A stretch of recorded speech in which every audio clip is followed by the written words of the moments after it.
नमस्ते दोस्तों। पिछले कुछ दिनों से आईटी इंडस्ट्री से रिलेटेड कुछ जो काम है कामकाज है उनको सरल भाषा में आप तक पहुंचाने का हम काम करते हैं। प्रथमा सॉल्यूशंस के माध्यम से हम सरल भाषा में आप लोगों तक ये वीडियो बना लेते हैं। पिछले कुछ वीडियो हम लोगों ने मराठी भाषा में बनाए गए थे। तभी एक शुभचिंतक ने हमें बताया कि अगर हम ये वीडियो हिंदी या इंग्लिश भाषा में अगर बनाएं तो ये ज़्यादा सरल होगा। और वहीं से इस कल्पना हमें मिली कि हम ये वीडियो हिंदी भाषा में बनाएं। और इसी से हम लोगों ने ये पहला टॉपिक चुना है कि व्हाट इज लोकलाइजेशन या ट्रांसलेशन इंडस्ट्री, क्या होती है, भाषा अनुवाद उद्योग क्या होता है। इसी को हम इस वीडियो में जानना चाहेंगे। चलिए शुरू करते हैं। सबसे पहले स्थानीयकरण या अनुवाद क्या होता है, व्हाट इज लोकलाइजेशन। जैसे कि आप जानते हैं अनुवादक मतलब प्रधानमंत्री जी या ऐसे कोई भी जो बड़े ओहदे पे जो लोग होते हैं वो अगर किसी देश में देश विदेश में जाते हैं तो स्थानीय भाषा के लिए उनके साथ कोई अनुवादक होता है जो उन्हें उस भाषा में उनका संदेश पहुंचाया जाएगा। क्या ये अनुवादक सिर्फ प्रधानमंत्री या इतने बड़े लेवल पे या इतने बड़े जगह पे ही काम करता है? नहीं। आप और मैं भी आज के तारीख में जो भी प्रोडक्ट खरीदते हैं बेचते हैं, आपने देखा होगा हम जो भी मार्केटिंग स्ट्रेटेजी आज की तारीख में उन हर जगह पे स्थानीयकरण या अनुवाद की जरूरत होती है। जैसे कि हम लोगों ने कोई नया प्रोडक्ट खरीदा, जैसे कोई लैपटॉप ले लिया या कोई टीवी खरीद लिया, तो उनके साथ एक जो यूजर मैनुअल मिलता है। आपने अक्सर नोट किया होगा कि वहाँ पे इंग्लिश, हिंदी या फिर और जो कोई लोकल भाषा हो उसका या तीन भाषाओं में वो यूजर मैनुअल बनाया जाता है। फॉर एग्जांपल अगर महाराष्ट्र में वो टीवी बेचा जाना है तो इंग्लिश, हिंदी और मराठी भाषा में वो यूजर मैनुअल अवेलेबल होगा। आपने ये भी जरूर देखा होगा कि उसमें जो ग्राफिक्स होते हैं, जो चित्र दिए होते हैं, वो वैसे के वैसे ही होते हैं। सिर्फ हर पेज पे अलग अलग भाषाओं में उसको अनुवादन दिया होता है। इसी को हम लोग लोकलाइजेशन या ट्रांसलेशन इंडस्ट्री कहते हैं। और इस वीडियो में हम लोग यही जानना चाहेंगे कि ये ट्रांसलेशन इंडस्ट्री होती क्या है, ये कैसे काम करती है, इसके लिए कौन से कौशल्य की, कौन से गुणों की आवश्यकता होती है, इसको किस माध्यम से किन टूल के जरिए इसको यूज किया जाता है और इसकी उपलब्धियां क्या है, ताकि हम लोग इसके लिए जो हमारे नौजवान हैं उनके लिए हम लोग किस तरीके से हम लोग इनके लिए जॉब अपॉर्चुनिटीज क्रिएट कर सके, ये हम लोग यहाँ देखेंगे। अब सबसे पहले अगर शुरुआत करनी है तो what are the benefits of localisation, या इसकी जरूरत क्यों होती है। लोकलाइजेशन या जिसे हम आम भाषा में ट्रांसलेशन भी कहते हैं, उसका मूल उद्देश्य सिर्फ ये होता है कि हम लोगों को किसी भी समस्या को अपने इच्छित दर्शक अपने उसके मूल संदेश रूप में और अर्थ को जैसे रख सकते हैं। जो मूल संदर्भ है, जो मूल अर्थ है, उसी उसी भाषा को अगर हम लोग एंड यूजर तक पहुंचा सके, सामने वाले तक पहुंचा सके, जैसे जैसे कि मैंने एग्जांपल दिया था, यही वीडियो हम लोग पूर्व रूप मराठी भाषा में बनाते थे। लेकिन अगर मैं हिंदी भाषा में अगर इस बनाऊं तो इसके दर्शकों को तक और हिंदी भाषिक दर्शकों तक भी इसको मूल रूप तक पहुंचाया जा सकता है। ये उसका एक उदाहरण हो गया। ये व्यावसायिक सफलता पाने के लिए या दर्शकों के बीच संचार करने के लिए अच्छा बढ़ावा भी देता है। प्रोडक्ट लॉन्चिंग हो गया या एजुकेशन हो गया, कुछ नॉलेज हो गया। हम लोगों ने देखा कि नॉलेज कोई सीमित दायरा नहीं है। किसी जर्मन राइटर ने या किसी फ्रांस से रहने वाले आदमी ने अगर कोई एक अच्छा सिद्धांत रहेगा और हमें उसे अगर पढ़ना है, वो सिद्धांत कितना ही कठिन क्यों ना हो, अगर वो लोकलाइज रूप में ट्रांसलेशन करके आम भाषा में हमारे तक पहुंचा गया तो हम लोग भी इसको सरल रूप से समझ सकते हैं। दूसरा और एक एग्जांपल इसका ये आता है कि हेल्थ केयर इंडस्ट्री में भी इसकी काफी जरूरत है। जैसे कि हम लोग जानते हैं कि आज की तारीख में साइंस ने काफी उन्नति कर ली है। तो जो देश विदेशों के डॉक्टर्स है, हेल्थ केयर से रिलेटेड जो भी सिस्टम्स है, जो भी डॉक्यूमेंट्स है, अगर इनको लोकलाइज किया जाता है तो अच्छा सक्सेस मिल सकता है और इसकी उपलब्धियां और बढ़ सकती है। और इसीलिए लोकलाइजेशन या ट्रांसलेशन इंडस्ट्री काफी इंपॉर्टेंट है या उसका अहम रोल है। और इसको किस तरीके से काम किया जाता है, ये ट्रांसलेशन इंडस्ट्री कैसे काम की करती है, ये हम लोग कुछ आने वाले स्लाइड्स में देखते हैं। अब हाउ लोकलाइजेशन वर्क्स, मतलब ये लोकलाइजेशन काम कैसे करता है। लोकलाइजेशन काम करने के मूल रूप से दो प्रकार हैं। एक एक मैनुअल तरीका और एक डिजिटलाइजेशन या कंप्यूटर के द्वारा। जैसे कि हमें हिंदी भाषा या जैसे बंगाली में मुझे यही स्लाइड अगर मुझे बनानी, तो सबसे पहले मुझे ये समझना होगा कि मुझे किस चीज़ का ट्रांसलेशन करना है। उसको किस प्लेटफ़ॉर्म में किन लोगों तक मुझे पहुँचाना है। आज की तारीख में प्लेटफ़ॉर्म अगर मैं कहूँ, तो डिजिटल और पेपर दोनों ही रूप के ये प्लेटफ़ॉर्म है। डिजिटल मतलब जो हमारे सामने मोबाइल है, टीवी है, बिना पेपर के जो भी दस्तावेज़ है, उन्हें हम डिजिटल कह सकते हैं। दूसरा हो गया पेपर या एडवर्टाइजिंग, मार्केटिंग उस तरीका। पैम्पलेट हम लोग न्यूज़पेपर में छपा सकते हैं जो भी। वो किस भाषा का उपयोग कर हम लोग ये लोकलाइज़ेशन करें। और एक मुद्दा है कि अगर ये ट्रांसलेशन करना है, तो आप समझते हैं कि सिर्फ़ जिसको वो भाषा आती है, सिर्फ़ उसी का उपयोग कर ये हो सकता है? नहीं, क्योंकि इसके लिए हमें एक एसएमई की मतलब सब्जेक्ट मैटर एक्सपर्ट की भी ज़रूरत पड़ेगी। सोच लीजिए कि हम कोई हेल्थ केयर से रिलेटेड अगर कोई हम लोग दस्तावेज़ बना रहे हैं और उसे सिर्फ़ हिंदी भाषा आने वाले या बंगाली भाषा आने वाले अगर किसी को हम लोग अगर ये काम सौंप देंगे, तो वो उतना पावरफुल नहीं हो पाएगा या उसका अर्थ हम लोग इतने ईज़ी तरीके से नहीं दे सकेंगे, जितना हम लोगों को चाहिए। लेकिन अगर वही दस्तावेज़ अगर उसका जो सब्जेक्ट मैटर एक्सपर्ट है, जैसे कि अगर एक कोई डॉक्टर ही सरल भाषा में उस ट्रांसलेशन को करे, तो वो ज़्यादा इफ़ेक्टिव हो सकता है। जैसे कोई लोकलाइज़ेशन इंजीनियर है या जैसे कोई इलेक्ट्रिकल इंजीनियर है और इलेक्ट्रिकल से रिलेटेड कोई दस्तावेज़ या कोई सिद्धांत है, वो लिखा हुआ सिद्धांत अगर वो हमें लिख के पढ़ा दे या फिर उसी भाषा में उपयोग कर अगर वो समझाए, तो उसका वेटेज या उसका परिणाम ज़्यादा अच्छे तरीके से हो पाएगा। दूसरी बात होता है आगे चलते हैं कि मोड ऑफ ट्रांसलेशन, किस तरीके से ये ट्रांसलेशन किया जाता है। ट्रांसलेशन कई करने करने के हमें बहुत सारे लोग शायद जानते होंगे कि अगर हम लोग गूगल में जाके टाइप करते हैं और गूगल ट्रांसलेट टाइप करते हैं, तो हमें 2 तरीके के टैब मिलते हैं। एक जगह पे हम लोग इंग्लिश में हमें जो टाइप करना है वो लिखते हैं। जैसे ही दूसरा जगह पे हम लोगों ने अगर सिलेक्ट कर लिया कि हमें हिंदी भाषा में ट्रांसलेट करना है, ये जो भी प्रसिद्ध भाषाएँ हैं, वहाँ पर दी हुई भाषाओं में से अगर कोई भाषा सिलेक्ट करें, उस भाषा में उसका ट्रांसलेशन हो जाता है। वो एक एग्ज़ाम्पल हो गया कि ट्रांसलेशन किया जा सकता है। लेकिन दोस्तों, ये इतना आसान नहीं। जो प्रोडक्ट बेस्ड लैंग्वेज होता है या कोई सिद्धांत रिलेटेड कोई टेक्नोलॉजी रहती है, कंप्यूटर सॉफ्टवेयर ट्रांसलेशन हमेशा उतना ईज़ी नहीं रहा है। इसलिए हमें मैनुअल कंट्रोल की हमेशा ज़रूरत रहती है। तो जब हम मोड ऑफ ट्रांसलेशन का यूज़ करते हैं, तब हमें लैंग्वेज एक्सपर्ट को भी हायर करना पड़ता है।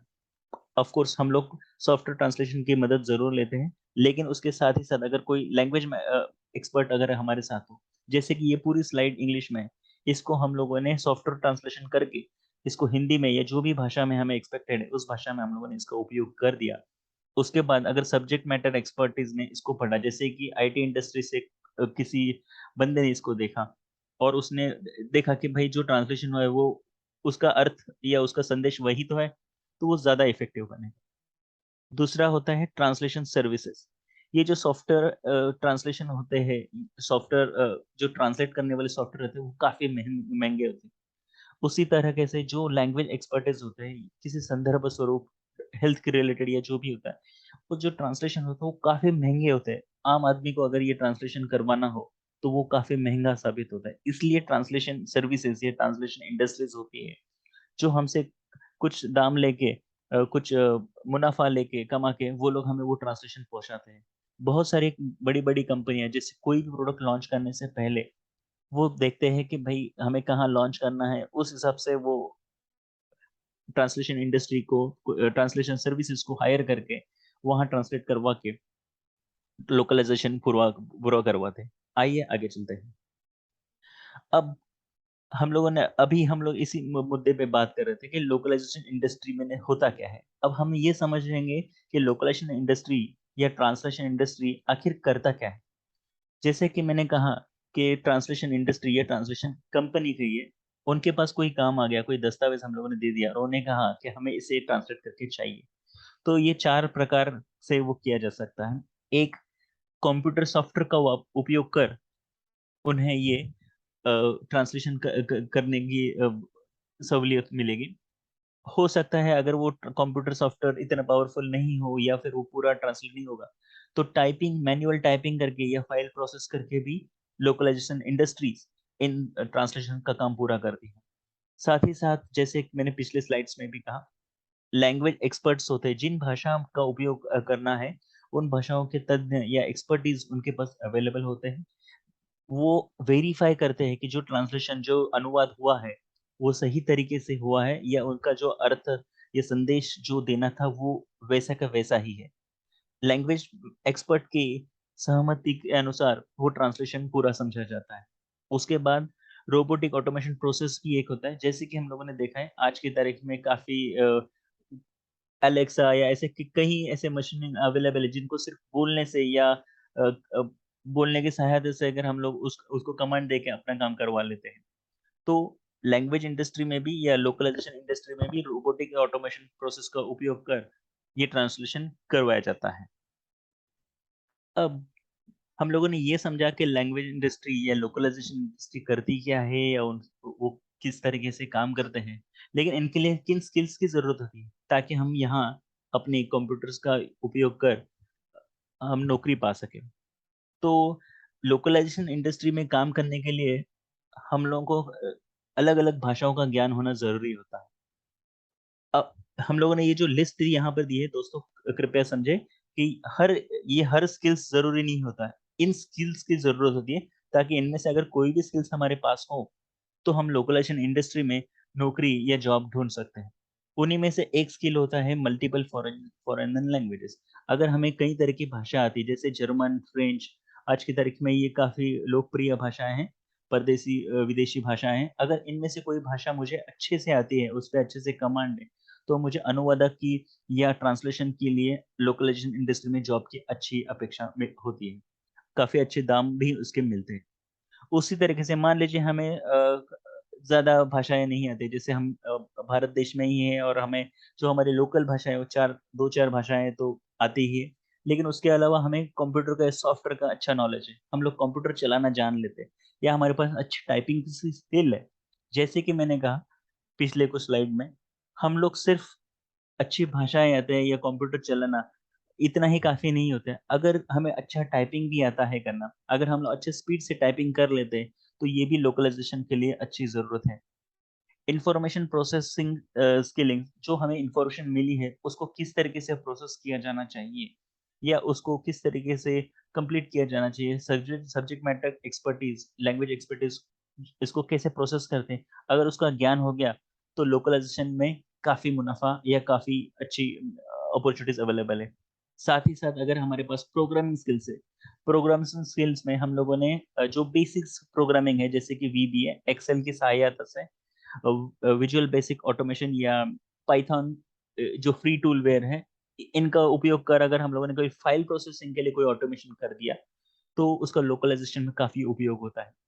जैसे कि उदाहरण के तौर पे अगर कोई हमें एक प्रोडक्ट लॉन्च हुआ है और उस प्रोडक्ट को हम लोगों को भारत में 13 जगह पे देना है, तो भारत में 13 या 14 मूल भाषाएं, उन भाषा में अगर उसका ट्रांसलेशन करना है तो उसका डीटीपी कराया जाएगा, जिसे हम लोग डेस्कटॉप पब्लिशिंग भी कहते हैं। तो उस डेस्कटॉप पब्लिशिंग को करते समय हम लोगों उसको अगर एक फॉर्मेट में उस टेम्पलेट को बनाने के लिए अगर मान लीजिए हम लोगों ने उसको सही सही फॉर्मेट में उसको पेस्ट किया या उसको फॉर्मेट किया, तो अगर हर 14 भाषाओं के लिए अगर उन टेम्पलेट को बनाना पड़ा तो उसका उसका टाइम काफी ज्यादा लगेगा। उसको अवॉइड करने के लिए हम लोग प्रोग्रामिंग स्किल्स का उपयोग कर एक भाषा में जैसे वो तैयार हो जाता है, तो बाकी सब भाषाओं को बनाने के लिए हम लोग प्रोग्रामिंग स्किल्स का उपयोग कर बाकी की भाषाओं में सेम फॉर्मेटिंग किया जा सकता है। और उसके अंत में आता है मार्केटिंग।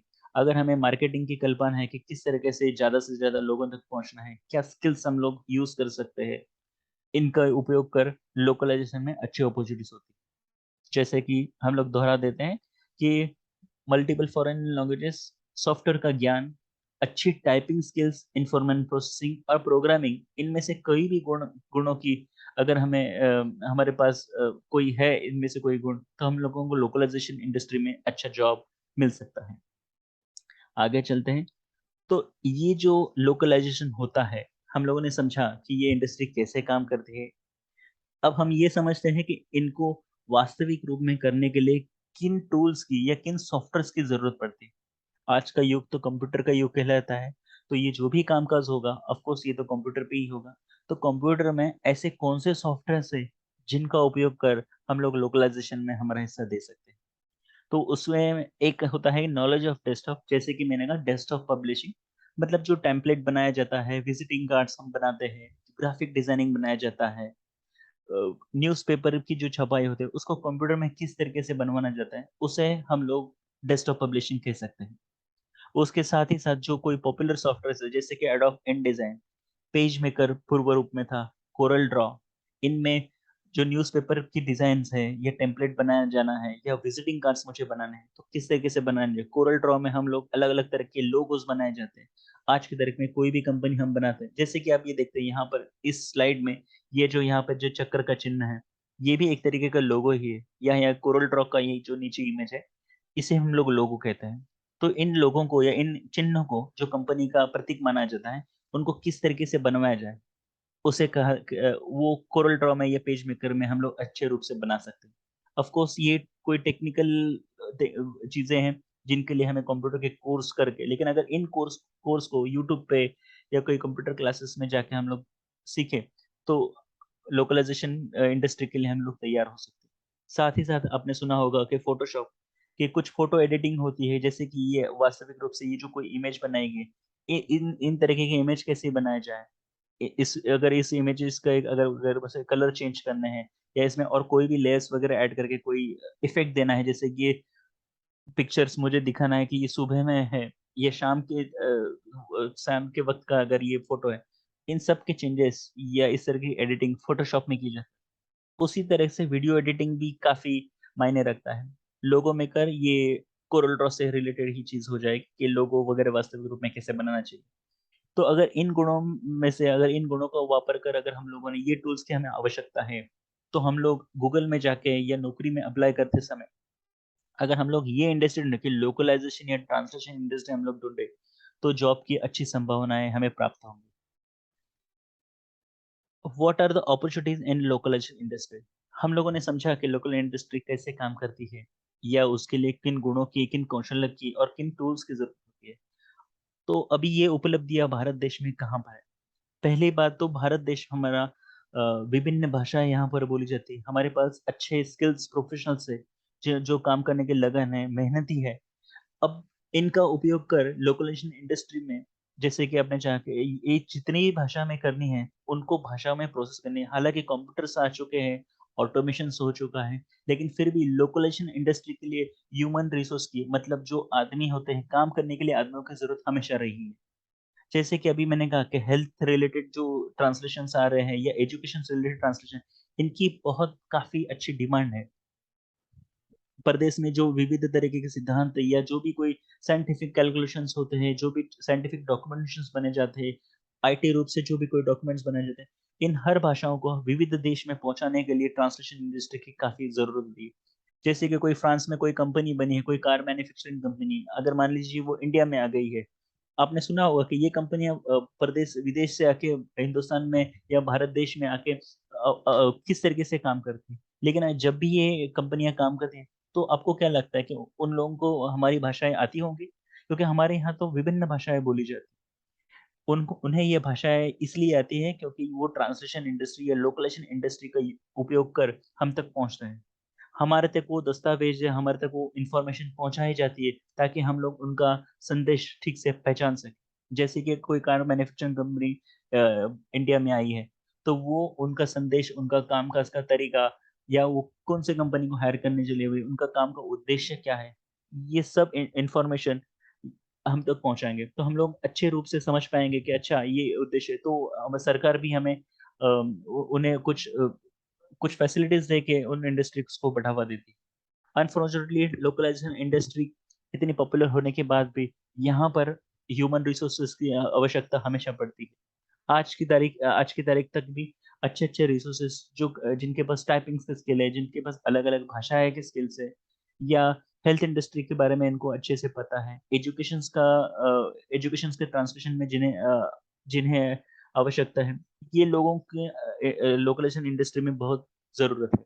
और ये ई लर्निंग प्लेटफॉर्म हो गया या हेल्थ रिलेटेड एजुकेशनल प्लेटफॉर्म, इन प्लेटफॉर्म पे वास्तविक रूप से ये लोगों को काम करने की आवश्यकता है और ये लोग यहाँ पर ढूंढते हैं। आज के लिए बस इतना ही। दोस्तों, आपका धन्यवाद। अगर आपको ये वीडियो पसंद आ गया हो तो आप इसको कृपया लाइक, सब्सक्राइब और शेयर अपने दोस्तों के साथ ज़रूर करें। और अगर आपको लगता है कि और कोई आईटी इंडस्ट्री के सीक्रेट्स के साथ या कोई विषयों के साथ अगर आपको जानकारी चाहिए तो कमेंट में ज़रूर दें। हम उस पे वीडियो बनाने की कोशिश ज़रूर करेंगे। Thank you so much.